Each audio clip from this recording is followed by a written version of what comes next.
Hey everybody, welcome to another episode of Dwayne Spin Stop. We have a special guest here today. We always have a special guest, Nathaniel Ho, or he goes by Nat Ho, right? Hi guys. Known as. Thank you so much for being on the show, Nat. Thanks for having me. Yeah, welcome back to Singapore. You're going to go back to the US soon after this, right? Yeah, once I settle all the whole visa thing, it's very complicated, but And learning process. Learning process, for sure. And congrats, I was going to say, on your new single, Next Better Playa. Thank you. We'll talk about more about that in a while. But before we start, I always like to do a little fortune read. And so there are two ways you can go about it. They're both cards, but you can choose two different ones. One is an animal deck, and one is a mermaids and dolphins deck. This one has, I think, more practical advice because animals have different traits. Yes. So it's more solid in a sense. This one's more generic but fun as well. I've never met a mermaid. I'm going to go with the animal one. All right. So while you think of a question for the cards, I'm going to do a little plug. So we have in the video description below timestamps of different topics that we'll be talking about today. So you can look at that to skip ahead or to review something you would like to. Also, a quick shout out to my clothes sponsor, Yishu. Thanks again for wonderful clothes. I've worn this in the first episode, but this is new. This is pants. They say that Singaporean men are not very adventurous, so they're sort of a little bit skirt-like, but you have to match. I prefer to think of them as easy and breezy. You know, the weather here is so hot, and it kind of gives me a very resort kind of feel. Mm-hmm. Yeah, so I think that's pretty good if we can travel. Yes, you could probably even wear for this to staycation. Bali. Yeah, or staycation, but hang out by the beach. I don't know, wear this and do barbecue and stuff. Right. But then wear it with I would wear it with a looser top, more a brighter Probably, sort of, right? yeah. Okay. Anyhows, do you have your question yet? You can think about it. I'll shuffle the cards. Then you tell me when to stop. What kind of You can ask an question? open-ended question. It doesn't have to be a yes or no answer. Okay. You can ask about your Yeah, maybe I want to know my overview for this year. Is there a message or theme that I should be focusing on? Okay. Then you'll definitely get a quite clear answer. Mm-hmm. All right. So tell me when to stop. Okay, stop.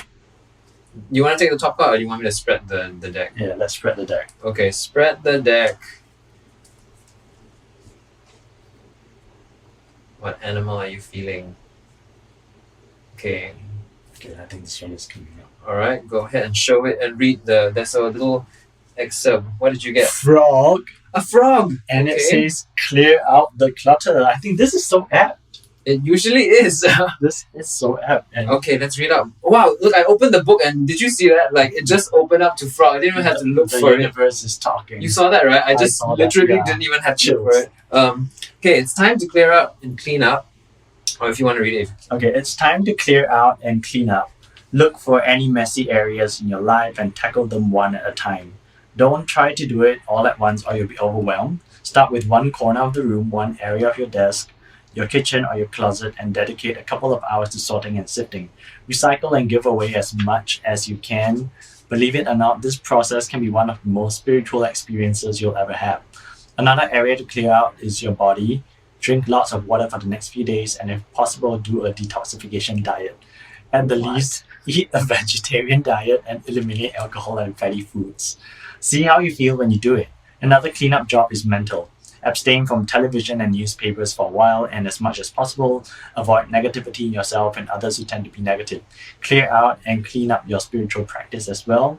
Do whatever works that helps you feel closer to God, whether it's prayer, meditation, or walk in the forest. It's simple. Additional associations: singing, Oh my gosh. rhythm, rainmaker, and sensitivity. You know, I have to say this is so apt. It's strangely so apt for you. If you look at the other cards, they're not I don't know, just for you, I think this it's true, right? It's quite accurate for you, right? Thank you, Frog. Are you in the process of moving places also in LA? Yeah. That's why it's so apt. Crazy. Literally tonight. So because originally I wasn't supposed to be in Singapore for so long. So based on my original plan, I was supposed to leave on the 30th of March. Mm-hmm. And then, I I gave myself like, okay, 1 month to slowly move out of my existing apartment and then move to the new place, which is really cool and I'm super excited about because it has a dedicated studio for my music work and all of that. And like I didn't expect to be delayed by this much. And so tonight, my friends in LA are actually going to help me move house. Oh And wow! I'm going to be on like Zoom or WhatsApp video call with them and Sort of help direct like, the okay, process like a bit. this goes where, is this mine, is this not mine, like what to do with this thing, throw it away or not. Right. So like, and then the frog comes out, I'm like, yeah, okay. Yeah. At first I was like, what is what's a frog got to do with anything? But then it's like, what is the trait that it represents? Clear out clutter. Yeah, clutter, clear right? out clutter. And you Wow. know, I think that's also so apt, right? In my song Next Better Playa. Yeah, exactly. Yeah, I It's mean, we can spot talk on. about this later, but it's just like uncanny. And then they talk about singing and food as well. And you did ask for a whole big jug of water to fill. With Yeah. and so literally they said drink Yeah, water. I've drink never actually water. gotten this card for myself. So Really? yeah, it's kind of weird that you got it. Yes, drink water right away. Okay, so I guess we can actually talk about the Next Better Playa. Mhm. I actually scoured through YouTube before it was released. Of course, it's released, and we'll put the link in the video description below. You can actually look for the video. But there was another clip of it actually 3 years ago with Gail Right. on YouTube. Do you know it's there? No, maybe somebody recorded it. Somebody recorded it. Yeah, I right? don't think it's under my own channel. Okay. Is this something we can talk about? Yeah, sure. Yeah. So so what that transition from when you wrote it to it being released, was it something you didn't want to release at first? No, so I mean, What's the story behind? so Next Better Play was actually written quite a few years ago. I think it was back in 2016, and it was written at a point in my life where I was, being a lot more intentional about my friendships, professional relationships, and just generally people that I wanted to allow into my life. And so during that, then over the next few years, also, this same recurring theme was happening. So like the original plan was actually to kind of like release it together with Snakes and Ladders, which I released in 2017, and then Battleship in 2018. So they were all supposed to be together in one EP called The Game, which is basically talking about the game of life, right? Right. And- Which song was the one that Olivier Henry took the picture of you? Oh no! Oh. That was the That was previous. Eva's- that oh, was okay. Unleashed. Yeah, the one. Right. So Sorry. yeah, no worries. So basically, in 2017 and 2018, I did not have any life because at the end of 2016, I think, if I remember correctly, I started up this like healthy food bento stall, and it was my first foray into F&B. And at that time, I was actually shooting Tanglin, which Mhm. is So the on first long form Mediacorp drama yeah. series for English For Channel for Channel 5. Yeah, so that was my primary, focus. And then like this chef that I got to know through a producer friend of mine said that, hey, you mentioned that you want to do business and all of that, and it's always been my dream to, like have my own food stall and all of that. Do you want to partner and do this? I'm like, yeah, sure. I love food, and I think my personal messaging has been very consistent all through the years, which is to kind of, go chase your dreams and stuff. And, I felt that at that point, I was finally in a place where I can actually kind of like pay it forward and if somebody has a dream and I could afford it, then, maybe let me just help them with their dream as well, right? So I agreed, and the deal was, he was going to run the business, and I was just like the investor, and I'll focus on like marketing and branding and stuff.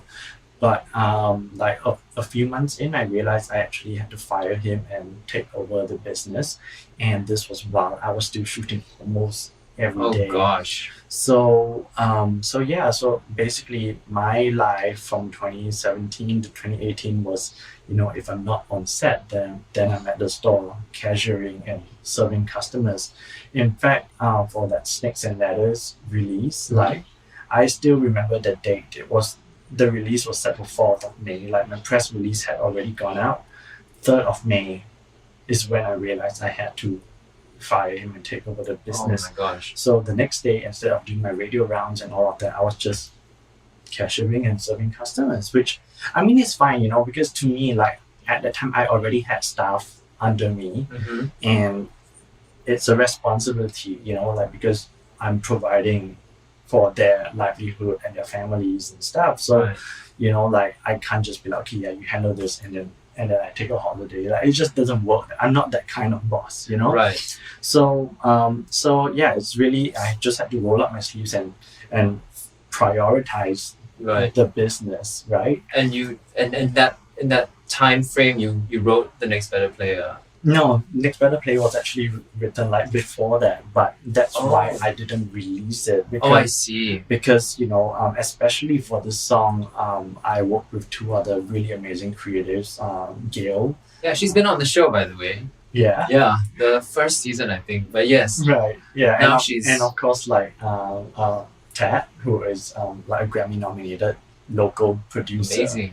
So like I wanted to give the song like enough attention to shine. So it didn't make sense to spend all this money and then like I'm just busy working and I couldn't do the proper promo and marketing for the song. Right. So that's why it has taken so long to release in a sense. Right. And That's good. I love backstories to songs. I knew there was a reason, Yeah. why it wasn't released. So okay, Yeah. sorry.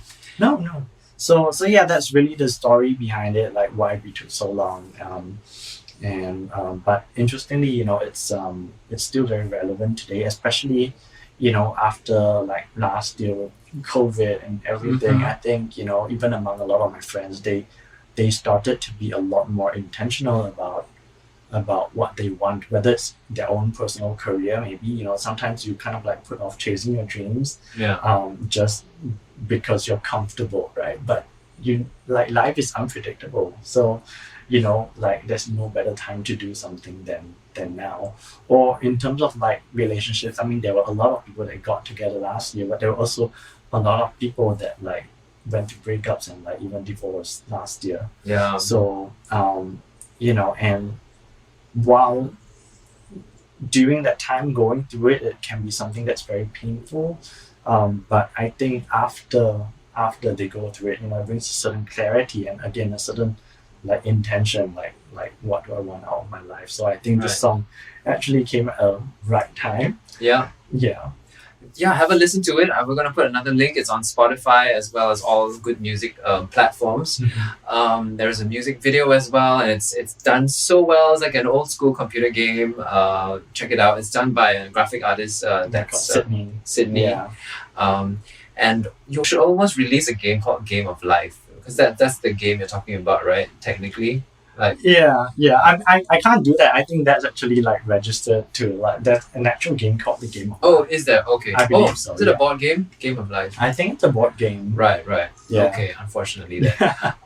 So yeah, it seems that your career path has been very interesting. You started out in the music and drama company, which I was a part of. There's so many people who were part of it. Actually, JJ Lin, just so many. And then we joined Singapore Idol also, right? That was 2004. Yeah, way back. Like dinosaurs. Even Joanna Dong, another guest, was on Singapore. So that we're all kind of interlinked that way. It's funny how the industry is so small.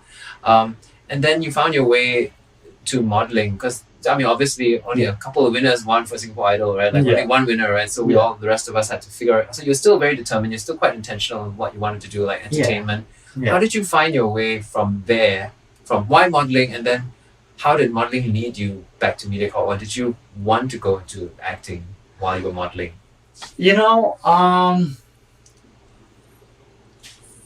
A lot of things have kind of been just go with the flow. Okay.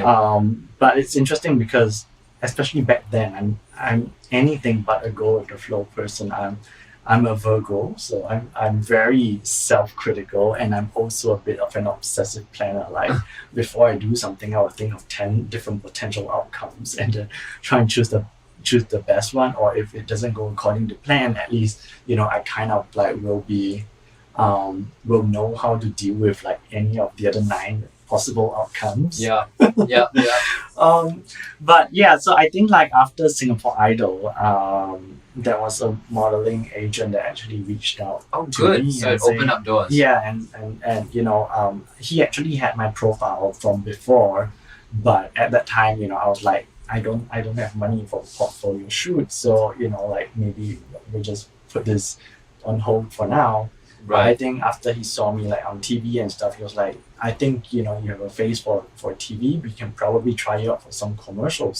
Right. So Quick disclaimer: if any modeling agency comes up to you and goes, "You have to pay to get your portfolio and everything," I feel like the real deal is to get your if you're that good, they would really want to just lay it all out for you or even pay in advance for you. yeah, what That's a the lot of way people in. don't realize is my first campaign was a super big campaign, and it was for M1, Oh, okay. which is a really big one of the big Mobile, three yeah, in Singapore. telecommunications company here in Singapore, and I'm forever grateful to that client because literally I booked that job with a super casual photo. It was me in my rehearsal gear in MDC. We took it Oh my outside. gosh! Wow. So literally, I was in this really ratty looking T-shirt that was like And had you the sleeves booked the cut job. off, and I was wearing the tie wrap pants that Right, that right, right. MDC Yeah, people yeah. always like. But the job itself, did it want that look or no? No. So I mean, so I actually booked it without like a Nice. proper portfolio Wow. thing. I mean, it could be the exception rather than the norm, but at the same time, nowadays, like especially in the whole Instagram age, right? Everything is so overly produced. Sometimes certain clients actually do just want like a Polaroid so that they have like a clean base to kind of like know what they are working with, and then of Yeah. course the stylist and the makeup artist and hairstylist can like work their magic on you. Right. But yeah, that's literally how I landed my first big modeling campaign. Nice. And the client actually decided to book me again for the next year, so I'm forever grateful for that. Amazing. Yeah. And then Mediacorp like reached Yeah. out to you. You So- didn't join a Star Awards or No, anything, right? No more competitions So, for you. And then, so after Idol, there was actually like another Idol drama, based on Singapore Idol called Shooting Stars. right. Yeah. They got a couple of the finalists to be in that. Right? So I had like a small cameo on that one, and I think then like Mediacorp kind of like reached out after that. This is the clip notes version. I mean, along the way there were also like other people that I was talking to, and but yeah, I think it's really one thing led to another, and so yeah, it's So they reached out with an eventual full-time contract. So you were a so full-time I was Mediacorp actually artist. with Mediacorp from 2006 to 2010. Right. And how did you feel all this time being in Mediacorp? In terms of, because we know you started out wanting to sing, and we know that you sing now too. So so those singing dreams and desires while you were at Mediacorp, did they give you opportunity to do that, or did you feel like you were sort of steered away from that into a more packaged? Well, to be fair, when I first joined, I did tell them I was like, like I love singing and I want to kind of like do this, but they were also really upfront and honest with me. They said, you have to realize that we are a TV station, so the priority will need to be drama. But if there's opportunities, we will kind of like push you for it. And to be fair, they did. Like usually if we do like variety shows or like charity shows, there's usually a performance element. So I would always be on the lineup, and almost without fail, almost every year, for the countdown parties, like I would be one of the performers. That's great. So to that, in that sense, I'm also grateful to them. And of course, like every year they also have a Chinese New Year album, so I would be involved in that. And they shoot like a music video, but I think ultimately it came to a point, where I was like, I appreciate this, but it's not quite what I had in mind. Yeah. Because like I want to shoot like fun or cool music videos. I don't want to like hold a pineapple and look happy. Yeah. Would they have allowed you to, while being in Mediacorp, do your own English, do you think? Well, the fact of the matter is that while I was there with them, I really didn't have a lot of time to myself.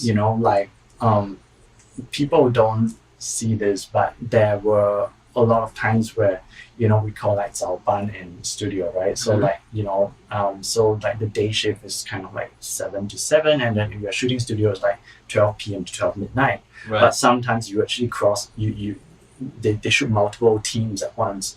So I could be shooting like at 7 a.m. Which means I'll be in makeup by like 6 a.m. Which means I have to wake up even before that, right? And then like after shooting my scenes with team A, I could go over to team B who might be shooting studio, and then we could be shooting all the way until 12 midnight. If we overrun, it's like maybe 1 a.m. or something. And then by the time I get home and clean up and everything, it's like I still have to prepare my scripts for the next day.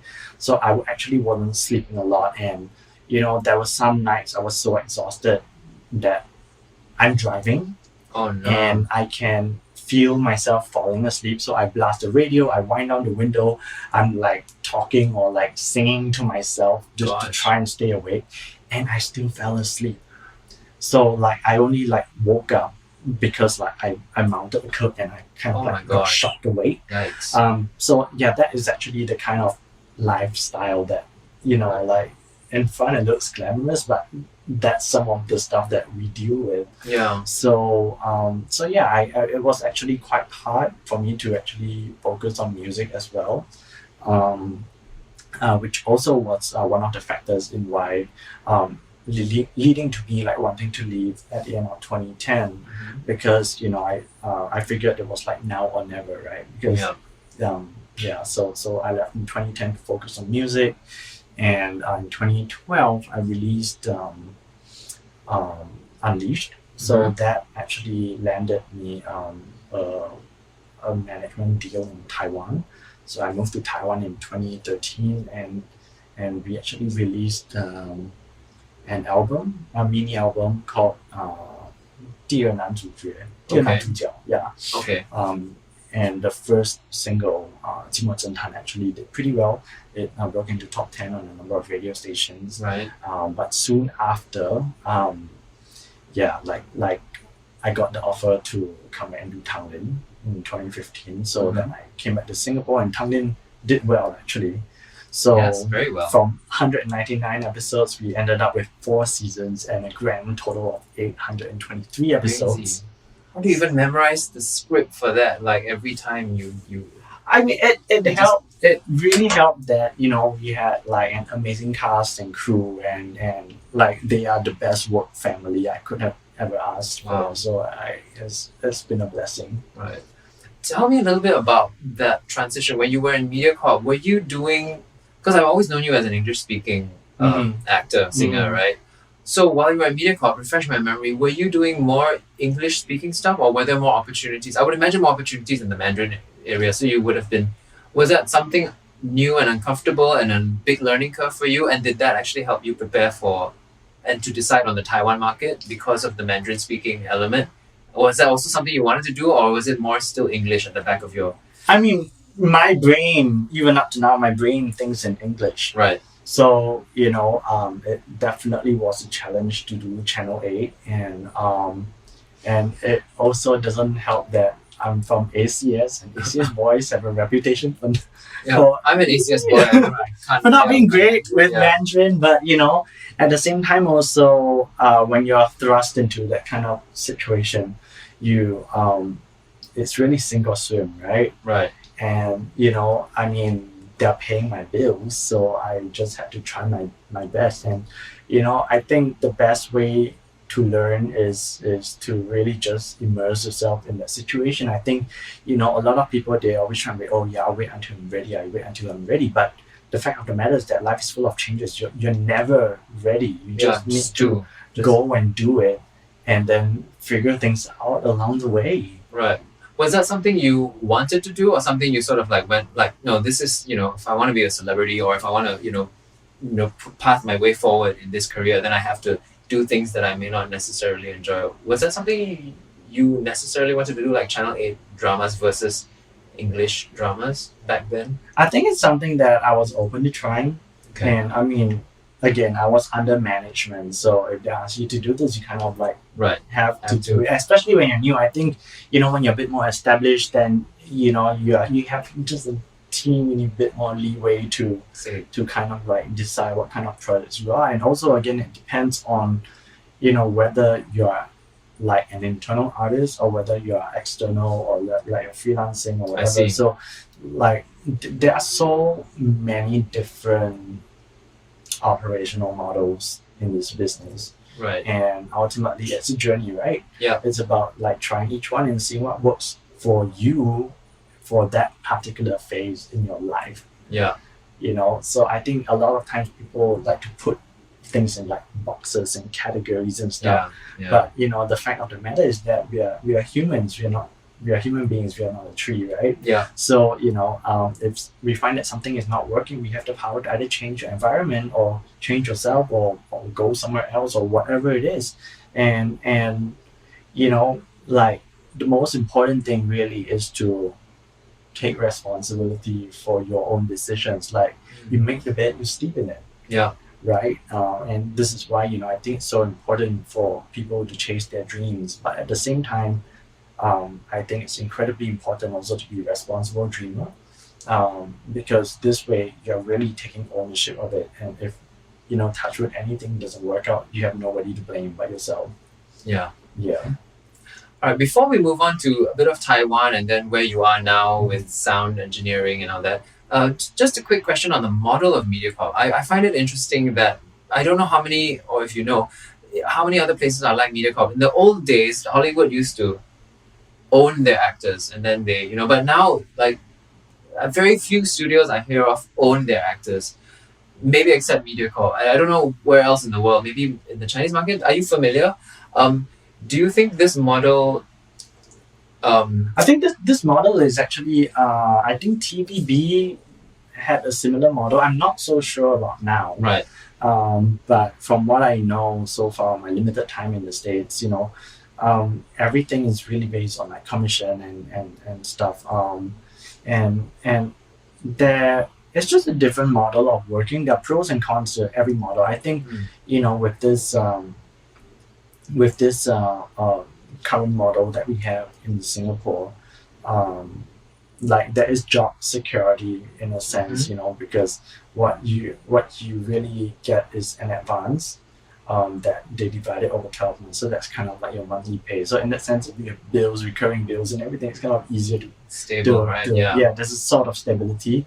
But at the same time, you need to be really motivated to continue to grow and learn, because it's so easy to just get comfortable because there's gonna be money coming in next month and stuff. So the danger is if you're not self-motivated, you could just become stagnant and just be like that. Absolutely, yeah. But say for example in a model like a commission-based model, which a lot of freelancers in Singapore are on that model as well. But say even in terms of management in Hollywood, right? Mm-hmm. So managers will have a number of artists and stuff, and if their artists are not making money, the managers are not making money as well. Yeah. So everybody got bills to pay, right? So that actually gives an incentive both ways for them to work hard to get jobs. Yeah. Yeah.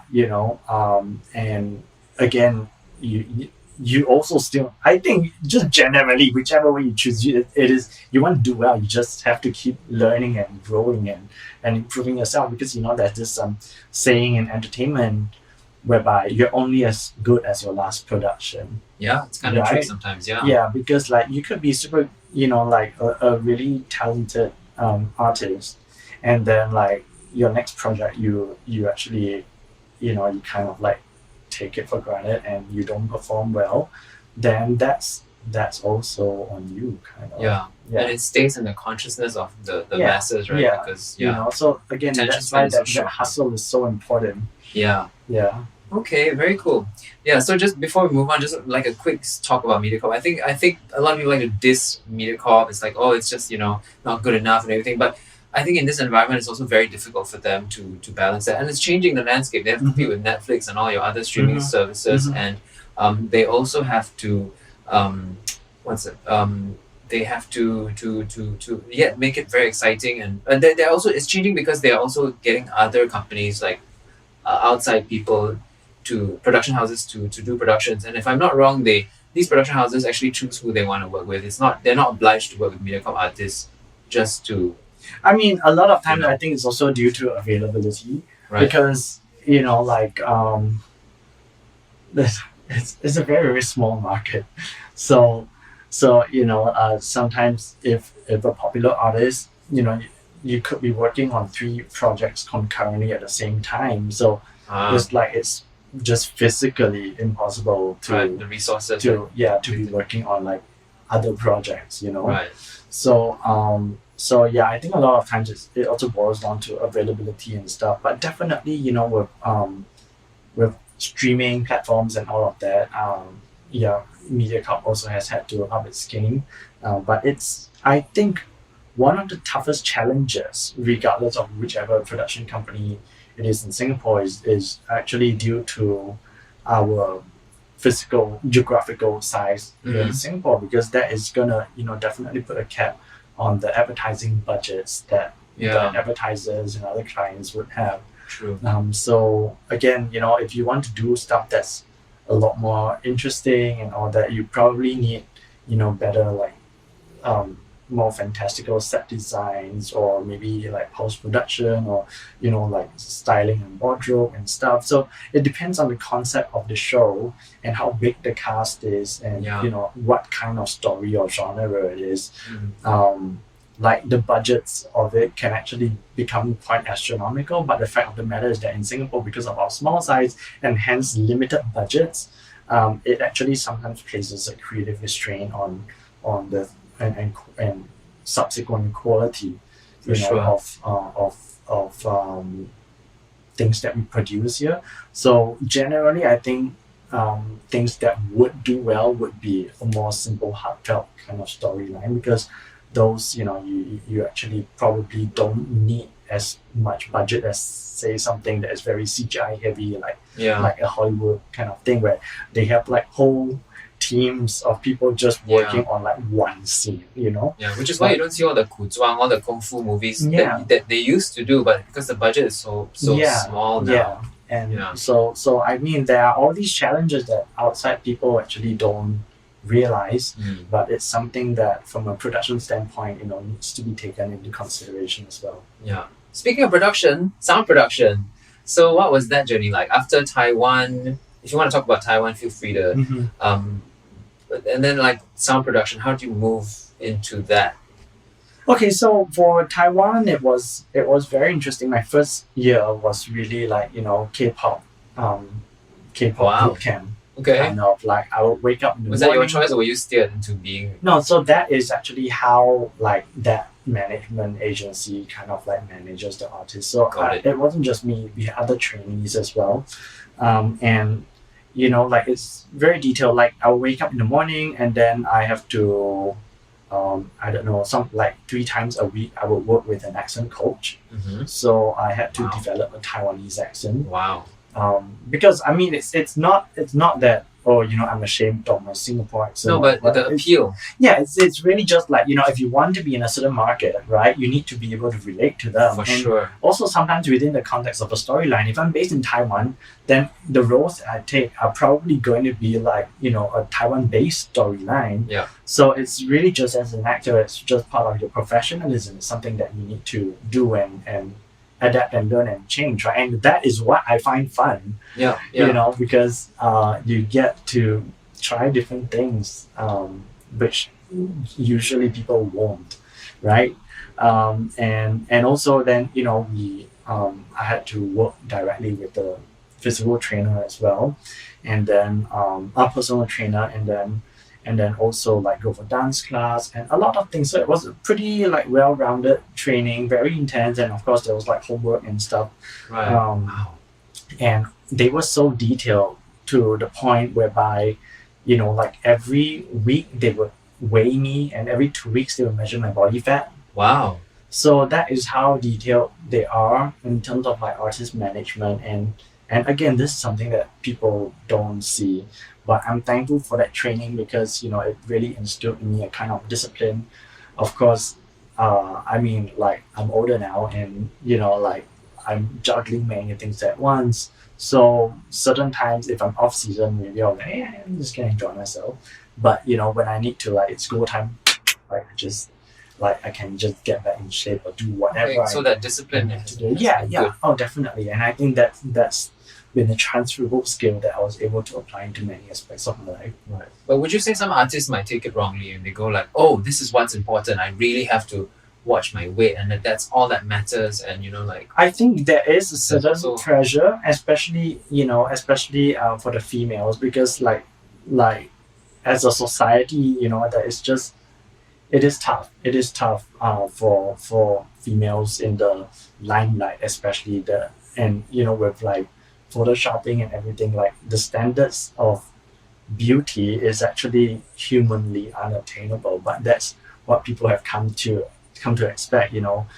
Because of the polished images they see in magazines and the polished images that they see on Instagram, which half of the time, like the Instagrammer doesn't even look like the real person. Yeah, I don't know. If I was someone famous and I appear a lot in magazines, and if I'm going to perform live, I would even be afraid to show up because I'm not going to look like how I look in the pictures. Yeah. Anyway. Yeah. So I think it also depends on like what kind of tier that somebody is actually like performing or operating out of. So it's definitely challenging, and I think like obviously like who I am today is very different from who I am in my 20s, and I feel like I'm in a much better space precisely because of the things I've gone through. I think in your 20s, a lot of times you don't even know who you are, and in this industry, you have different people telling you like, oh yeah, you should do this, you should do that, and a lot of times the information that they give you from two respected people can be conflicting. So like, who do you listen to? Like, who's giving the right advice? They both seem successful, Yeah. So ultimately, it's what I've learned is you really have to find your own journey, and find something that works for you. There is no one right formula because we're all different and we all have different gifts and different experiences. But one thing that is super important among like a lot of people that have achieved success is really that whole mindset training. A lot of things that you do, it just starts from here. So train your mind, take some time and focus on yourself, who you are as a person, your values that you stand for, right? Yeah. And then like the people around you, the people that you interact with in your daily and personal lives, professional lives, they're gonna feel that, and you will eventually build a tribe of people that will be your ride or die. Right. Awesome. Okay, so tell us more now about your current production company. Is it ready to take on any artists out there who wants to master their music? Or so do you train anyone how to master? No, right? You do the mastering and the studio recording and in your space. Do you plan to manage artists? Maybe further down the line. Managing an artist is something that I take very seriously because I think it's a huge responsibility. So and it can be hard managing artists these days, because like a lot of artists don't. I'm pretty old school, so I've been through a lot of things, right? And I think a lot of artists these days, they think that once you get a management contract, okay, that's it, my life is set, I'm gonna be famous. But there's so much work that you have to do even outside of your manager.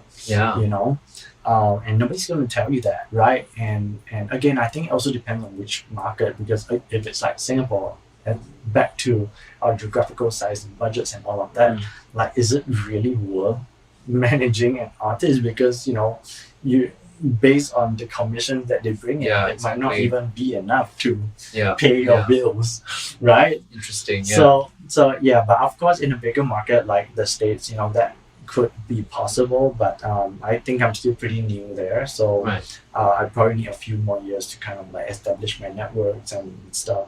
So in terms of production, I have actually opened a music production and marketing company. It's called Sephiroth, And should we put the name and details about it in the video description so people can reach out to you? Well, if you want to. Okay. It's a very simple website. We literally just started maybe a few weeks ago, few months ago actually.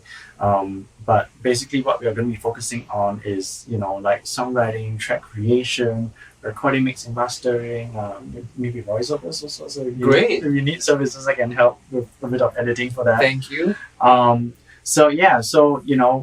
Basically multiple aspects of the music and film industry. And that was actually what I learned when I moved to LA to study in 2019. Yeah, 2019. Right.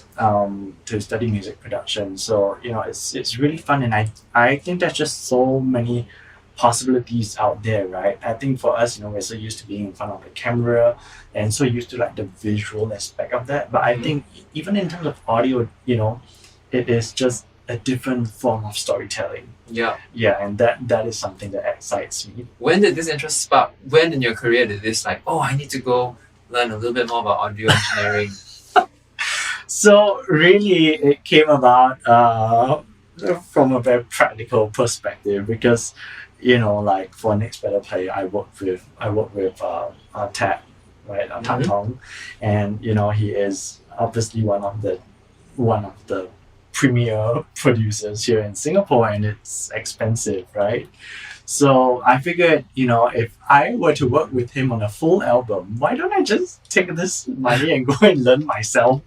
And I think also, of course, I say this half in jest, but at the end of 2018, I was just like super burnt out, and I just felt like, okay, I'm done.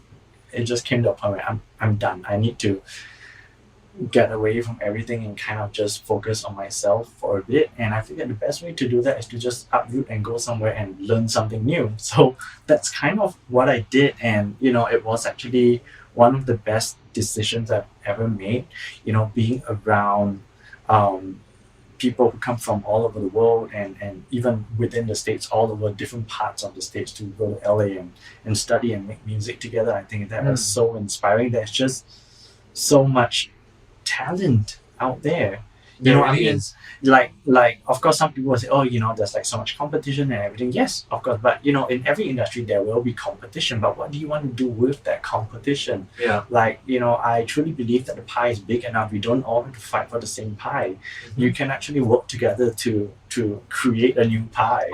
I think the older you get, the more you see collaboration, the more you see less competition, the more you want to encourage and nurture someone's creativity, right? Yeah, and also to do something else different, and then to balance that with some performing, not all, but not always, because for me at least, it's also become, I'm done. I've hit that part, and I'm just like, I'm done. I want to teach. I can still teach performing, but yet I can perform if I need to. Yeah. And so I think it's really about like creating that spark with different people, and that's something that's very special. Yeah. Awesome. Cool. We have about, I think, 10 more minutes, and I just quickly want to touch on NFTs and Ethereum, which is a new thing, a new hot topic that a lot of people are talking about, and I feel we need to talk about it. So just for the layman, how do you explain all of this to wrap things up? Like what is, Bitcoin, maybe even Ethereum, and is it relevant, and will it be more relevant in your opinion?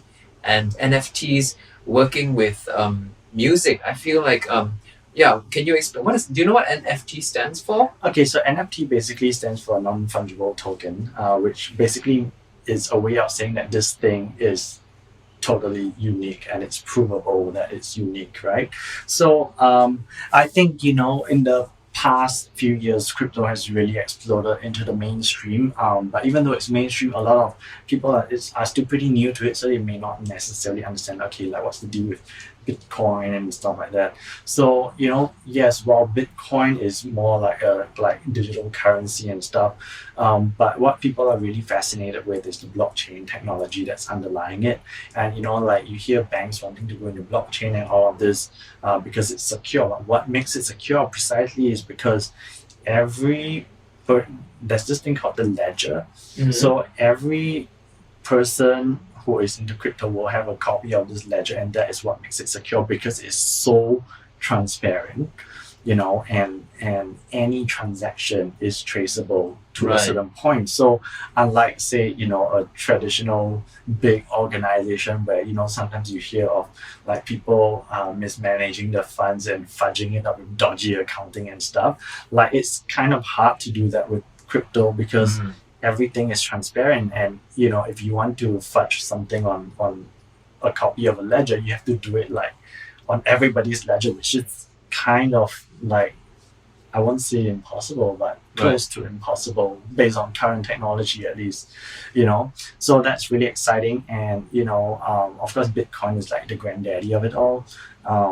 Ethereum is something that I'm personally really interested in as well. By the way, it seems random, but I forgot to introduce the fact that I'm asking Nat this because he does invest and does look into some of the market, what's happening. So I think also, let's kind of like merge everything together. So aside from being a musician, earlier on I talked about being a responsible dreamer, and so this is also kind of like part of my whole entrepreneurship journey. So like personally, I hope to build a passive income empire one day.